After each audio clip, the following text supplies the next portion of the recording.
This is the Leading Second podcast, where we're on a mission to equip local churches everywhere to raise uncommon leaders. The Leading Second podcast releases every Thursday morning, so hit follow and share this episode with your team. Now let's jump into another episode for all of us who lead from the middle, from the second chair, for the second chair.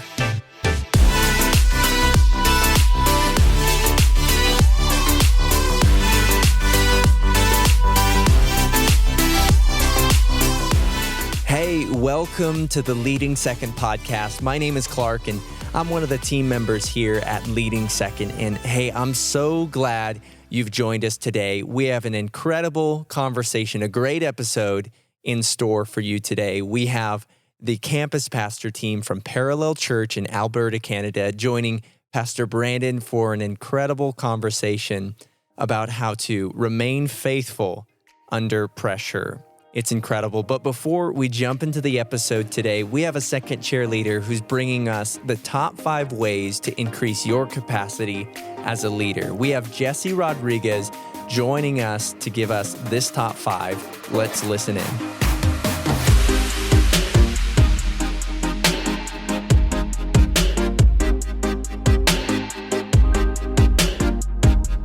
What up, everybody? My name is Jesse Rodriguez, and I get the honor and privilege of being a location pastor at Champion Center in Yakima, Washington, in the Pacific Northwest, under the one and only legends themselves, my senior pastors, Pastor Kevin and Sheila Gerald. And I'm just honored to have an opportunity to share today about leading and growing. And the top 5 topic we're talking about, and I'm going to be sharing about, is 5 ways to increase your capacity as a leader. As a leader, we're not meant to stay, we're meant to grow, we're meant to increase our capacity. So here's number 1, put yourself in higher altitudes. I have a background of being a trainer for athletes in college. So a lot of times I like to share about things I've learned in my coaching and back in my background with athletes. And one thing about athletes you need to know, they like to train at higher altitudes at times to increase their oxygen that will go through their body, which helps shorten recovery times while enhancing strength and endurance. As second chair leaders, when opportunities arise to be in rooms that we don't feel qualified to be in, we're a little worried, we might be sweating, we might just be falling apart on the inside. We can never miss out on those opportunities. Why? In those moments, we're being stretched and we're increasing our leadership capacity. I'm so grateful for rooms that I've been a part of that have grown my leadership without knowing it weeks and years down the road later. So I'm grateful to be in higher altitudes. Number 2, don't just ask for answers, but learn the reasoning. This is something that took me a while to learn, and I'm so grateful about this. We've all heard the quote before: if you give a man a fish, you feed him for a day. If you teach a man a fish, you feed him for a lifetime. I believe the same is true in leadership, and I want to put my own spin on it. Here is my own version. Give the man an answer, solve the problem for that day. If you teach a man the reasoning for the answer, you teach him to solve problems on his own for a lifetime. Let's not just ask for answers, but understand the reasoning for that answer. Let's be problem solvers, because problems will always arise. And if we only have answers, we don't know the reasoning, we will never be able to answer other problems that come our way or how to solve them. Number 3, always, I can't reiterate it enough, all caps, underline, bold, always be a student. There's a term referred to as continued education, where professionals in certain fields attend workshops, seminars, or university courses. The goal of continued education is to help you develop new skills and remain relevant in your field. We all put this into practice in 2020 when we were hit with the pandemic. We had to implement new ways of doing church to stay effective. The same is true with our leadership. In order to increase our capacity, we need to always be a student of leadership. Number 4, broaden your horizons. High capacity leaders are not one-dimensional, but multifaceted. I firmly believe that we all have certain gifts that we bring to the table, but that doesn't give us the right to neglect the areas we're not good in. Again, I got a background in training and I love sports. If you're a shooter, shoot the ball. but you better play some defense as well. You can't just play one side of the ball. You got to play both sides of the ball. High capacity leaders are well-rounded and dual threats. And the last one, learn from the leader above you. I have the great honor, as I said earlier, to be under world-class leaders, my senior pastors, who have been in ministry for 35 years, longer than I've been alive. That's wild. That's 35 years of wisdom, blazing a trail, and fighting and thriving and building a successful church in the Pacific Northwest. It would be foolish of me and anyone else to not take advantage and learn from the great leaders we serve under. That alone will substantially increase our capacity as a leader.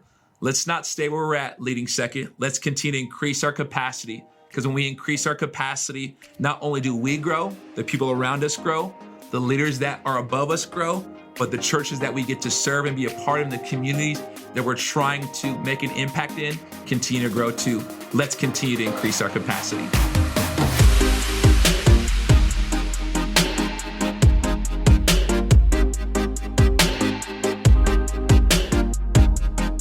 Well, for today's interview, we are honored to welcome the campus pastor team from Parallel Church. Brandon sits down with them and they talk about how to be faithful under pressure. So good.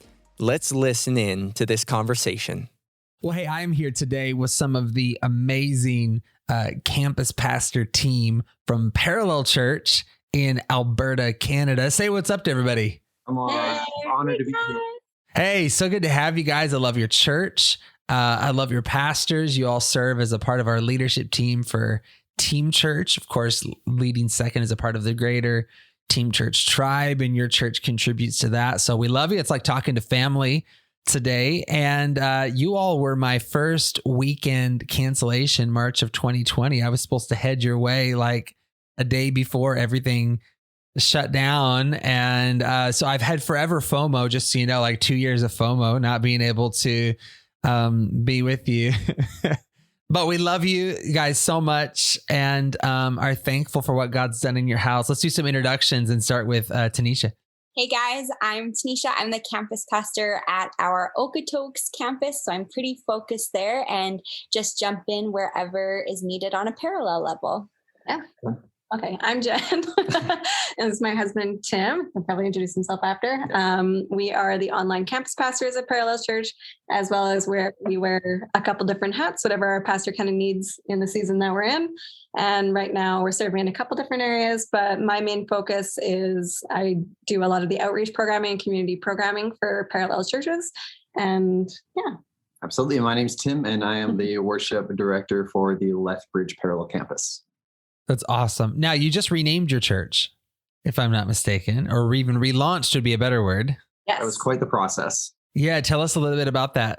So it took about a 1.5 year long process, and it was kind of like having a child, but not knowing the name of that child after being a 1.5 year old. True. So we were living in the land of the in-between for quite some time. And it was an interesting season, because what we ended up with, the name actually was a word that was brought up in a previous conversation before we started the name branding process. So it was like God planted a seed, and then it took us 1.5 years to kind of dig it out. Mm-hmm.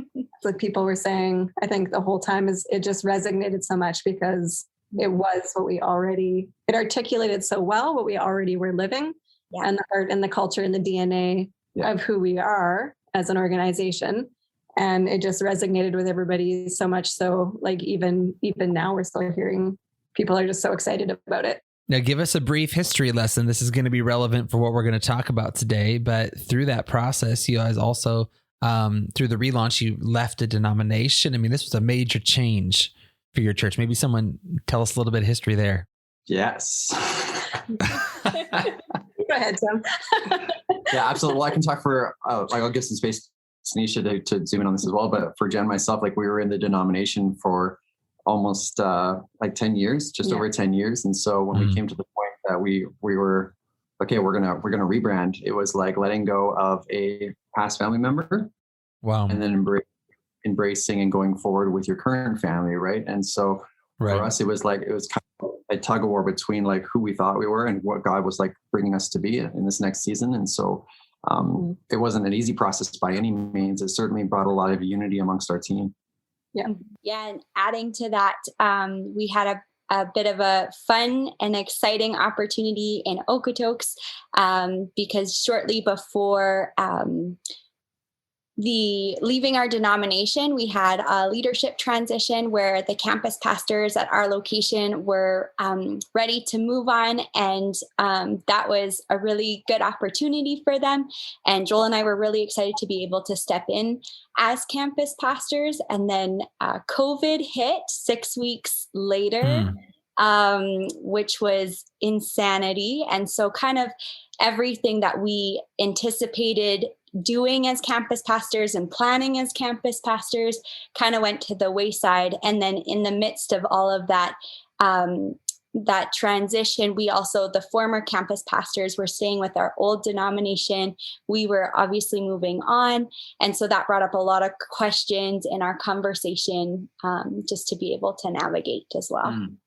You've had change on top of change on top of change, all during a pandemic. And that was why I wanted to have this conversation today, because no doubt about it, everyone listening, we've all gone through some level of change, and you all have taken on quite a bit. But I appreciate so much how you've not come out smelling like smoke. But today I want to talk with you for a minute about being faithful under pressure.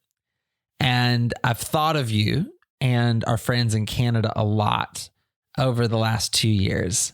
The Canadian journey has not been easy. And you guys can speak to that here in a minute.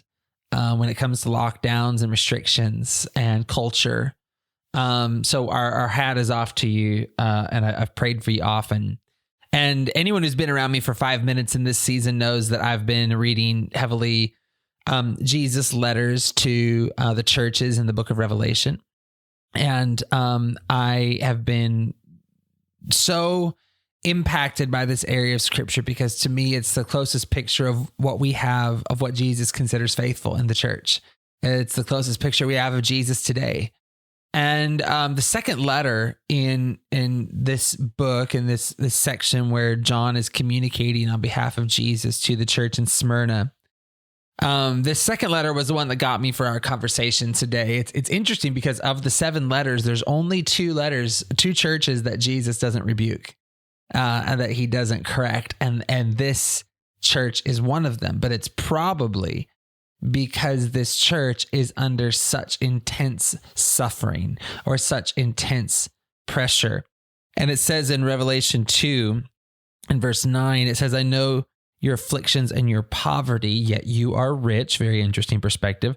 I know about the slander of those who say they're Jews and they're not. I mean, he just goes on here to say, like, I know where you're at.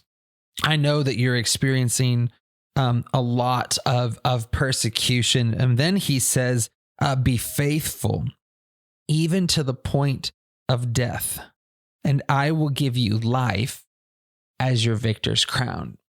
In other words, in response to the pressure that they were under, Jesus does not say, I'm going to remove you from it, which, by the way, if my kid was under pressure, and they said, and I saw they were under pressure, like my response would be, let me step in and help you.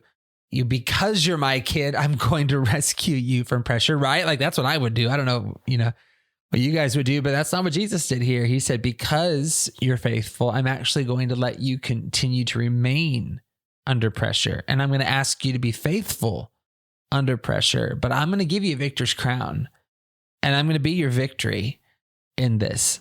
And what we can draw from that is that Jesus obviously sees periodic pressure as being good for his church. Even though it's different from what we might do in the natural, Jesus sees something about pressure that does a special work in our lives as the church and as believers. So I guess my question for you, let's start with this. Canada's had a very different experience with COVID than the United States. What has it been like to lead and build a church in your nation in the last 2 years?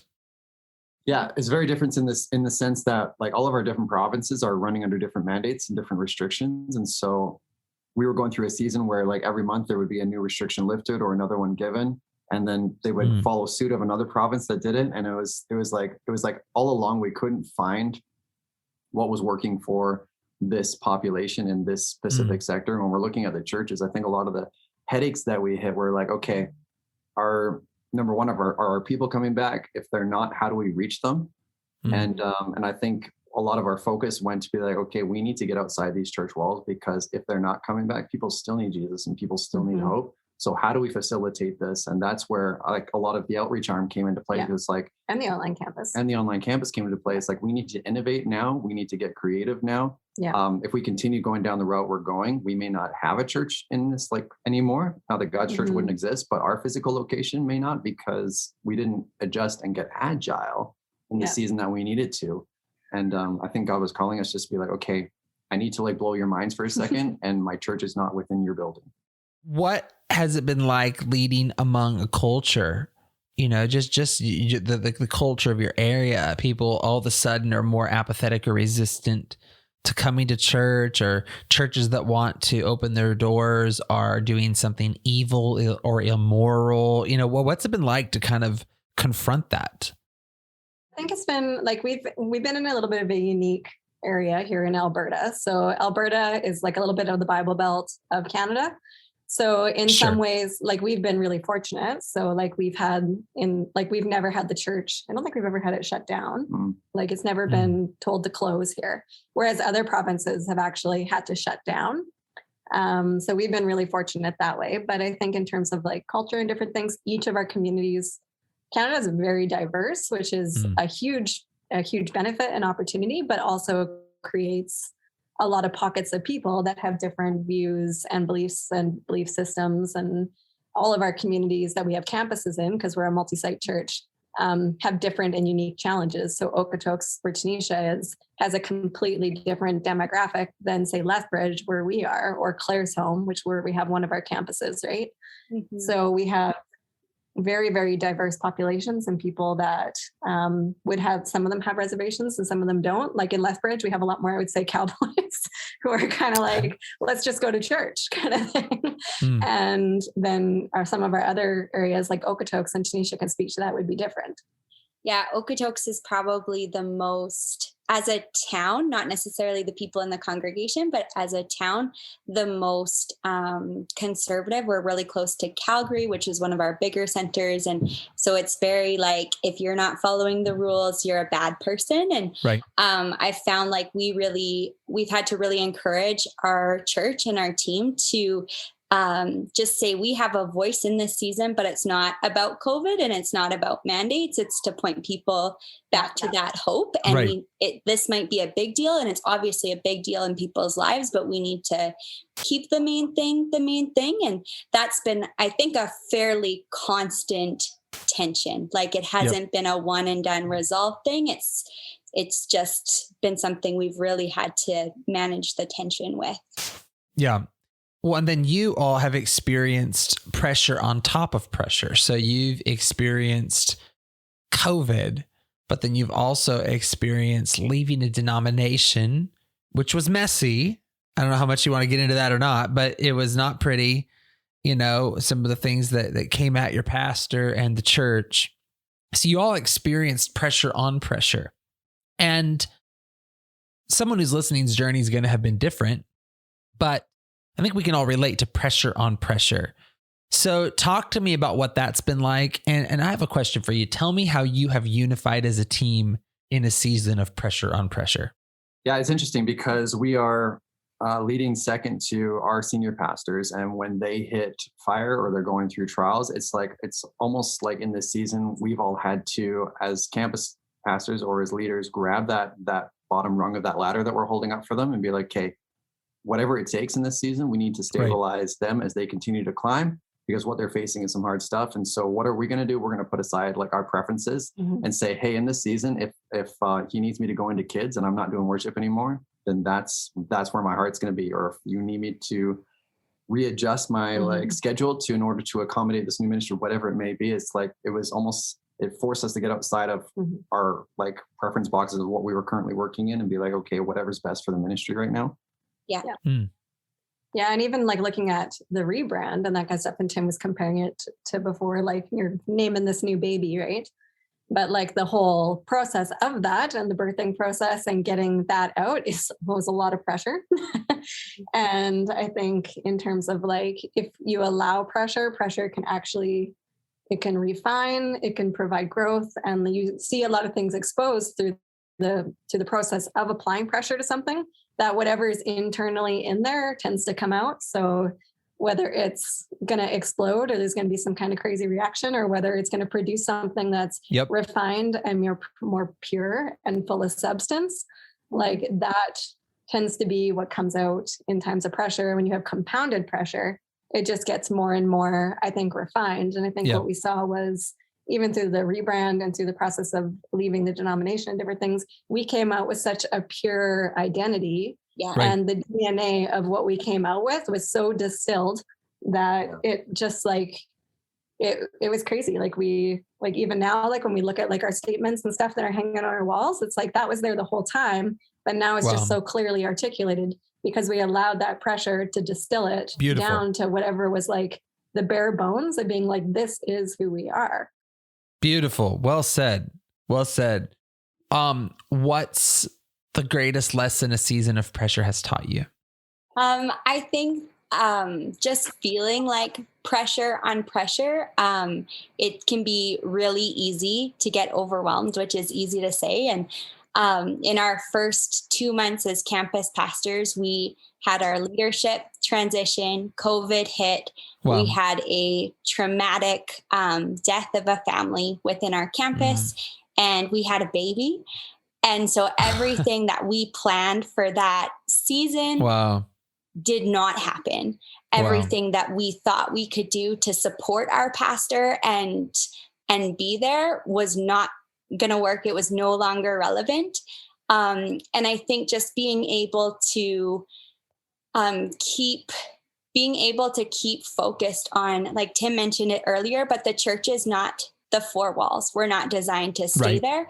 And so when we could shift our thinking from this is what we do Sunday morning to this is what we do and this is who we are, then all of a sudden dropping coffees off for everybody when church was shut down and leaving that on their doorsteps, that became a way that we could be the church. Or getting meals out to people at the beginning of COVID when everybody was scared, and just being willing to be brave and step in where most people were stepping back was really huge.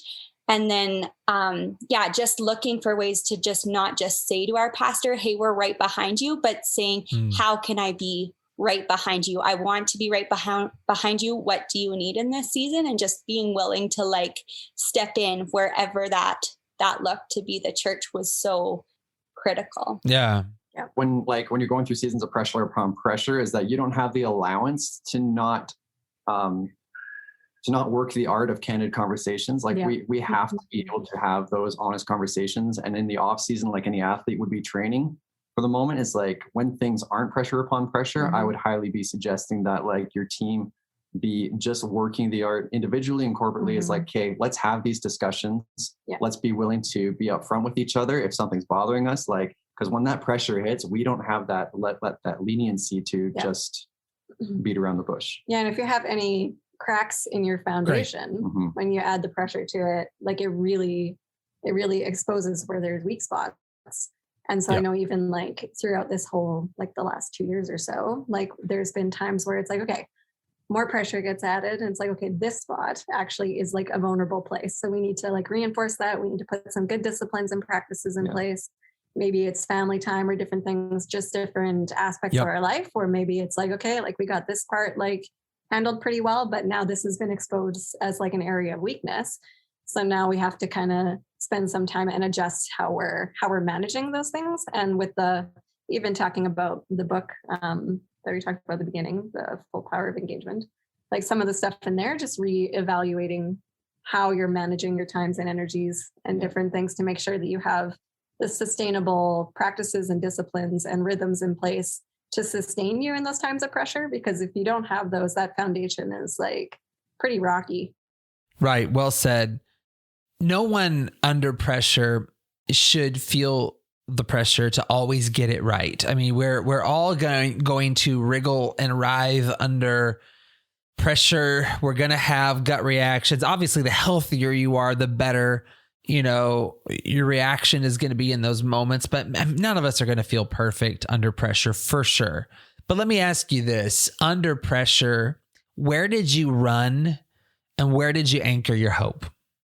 I'm gonna come at it from a different perspective of pressure. And I was thinking about this morning, just with like Jesus calling Peter out on the water, is that like once Peter hit that water and he began to sink, there was a different kind of pressure on him. It was like he had the pressure of like deciding to go back to that boat or to just like continue on with his journey to go see Jesus. And I think like a lot of people in ministry now, I don't know who I'm speaking to, but you have that pressure of people on the outside that were kind of like not all for you getting into ministry and like you're going to waste your life, calling you back and being like, look, the church is on a downward spiral. You might as well come back and like go back to your comfort zone or go back to what you were training for or the trades, whatever. And I felt like in this season, that was the kind of pressure I was feeling. And it's like, God, I've already made all these steps to come towards you. Like, I don't want to feel that pressure of being called back to normalcy or back to complacency.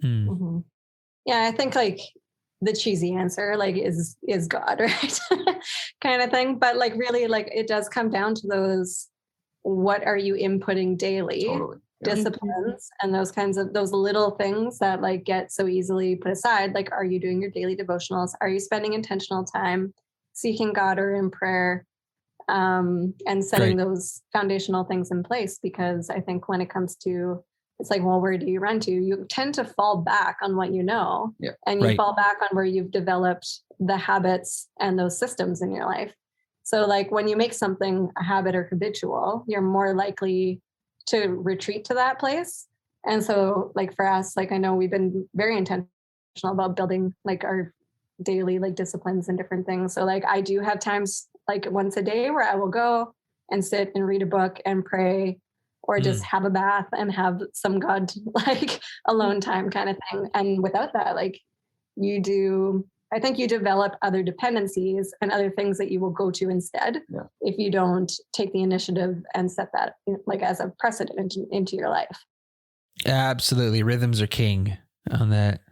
I think something that's really stood out to me is just like Pastor Kelly talks a lot about the idea of like, instead of talking to God about how big your giants are, instead talk to your giants about how big your God is. And that focus to be like, we can identify that we're in a hard season and see that this is big, but still remember that our God is bigger. And I think like with what Tim and Jen were saying, being able to have that strength as a couple and being able to help each other lean on that is so key and so helpful. And then just knowing like, who do you let speak into your life in those moments? Tim actually said something in an online devotional recently, and it stood out to me. And he said something, Tim, you might be able to say this better, but it was the idea of like, you can have lots of people in your circle, but not everybody belongs in your circle of influence. And so recognizing like, who is speaking into my life? Are they going to push me to go farther in my calling, or are they pulling me back or encouraging me back? Great.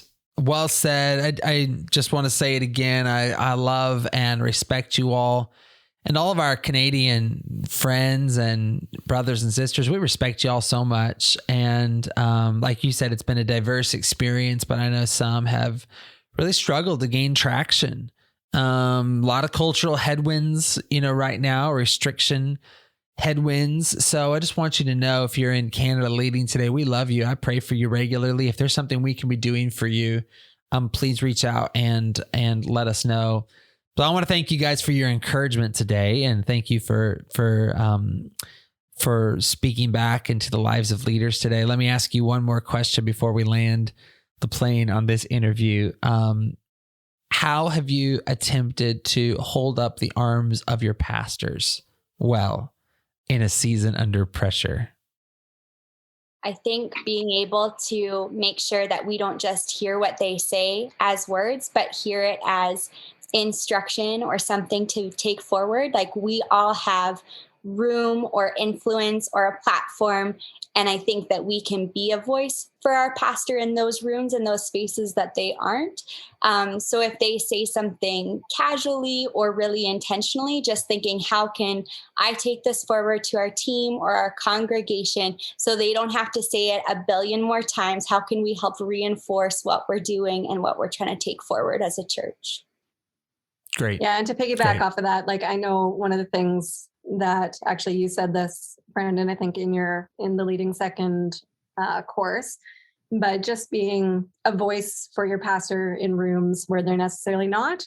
And like, how do we represent them well? And when we are leading meetings or when we come into a meeting, how do we basically bring them and their presence when they can't be there into that situation? And so like, we've been really intentional over the years studying our pastors and even picking up verbiage or just picking up like things that would represent them well. And so when we do go into spaces or places, like, we do our best to, if they can't be there, then we can speak in their stead and be able to like bring the culture and the vision. Yeah. I hope everybody caught that, Jen, because you said something great about representing our pastors in those rooms, and that's important. But I think you said another part that's really important, and that's that we're called to represent our pastors in rooms they're not in, but it's not like they're ever going to sit down and train us, like, here's what you say when I'm not there, No, you're going to learn it by being a student of your pastor. You're going to learn it by studying their voice, their heart. What do they say yes to? What do they say no to? What do they approve? What do they push back on? I mean, study your leaders and you'll be able to stand in for them one day and serve them faithfully. So I hope everybody caught that, because that was very well said. I love that. Tim, you get the final word today. I'm going to piggyback off of all of this and just say I'm going to intently be preemptively listening for what one pastor isn't saying. And even though it's not being said from the pulpit or it's not being said in staff meetings, my ears are open to what he's not saying, but where he's kind of moving with that. And the second part of that is just investing in my self-awareness and knowing, okay, knowing like my good days and my bad days, because I don't want to misread him or misrepresent in different arenas. And so I've been highly investing in like just knowing myself better. Some people think Enneagram's the devil, but for me, like that whole Enneagram thing opened up my eyes and made me understand like why I behave the way I do, and allows me to give me a playbook of how I should be behaving and how I could be behaving in different arenas. Yeah. Great. Well said today, guys. I love your voice. I love your perspective. I'm so thankful for your faithfulness in this season. So thank you guys for adding value today. And hey, if you're listening today and you made it this far in the episode, you obviously needed this conversation. And my prayer for leaders everywhere today is, if you are experiencing pressure, if you're experiencing pressure on top of pressure right now, I pray that you would be found faithful in the sight of God. I pray that endurance, the spirit of endurance, would come all over you today, that you would run and not grow weary, walk and not be faint, and that you would realize that sometimes a season feels like death and sometimes it feels like pressure, but Jesus promised us life as a victor's crown if we will be faithful. So I believe that will be your story and my story as we attempt to be faithful to God in this season. So thanks so much, Parallel Church. Loved you having you guys on here today. God bless you so much. Thanks for having us. Thank you.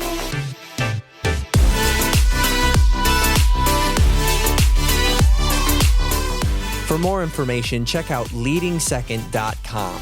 Follow us on Instagram @leadingsecond and join us on the Leading Second Collective on Facebook.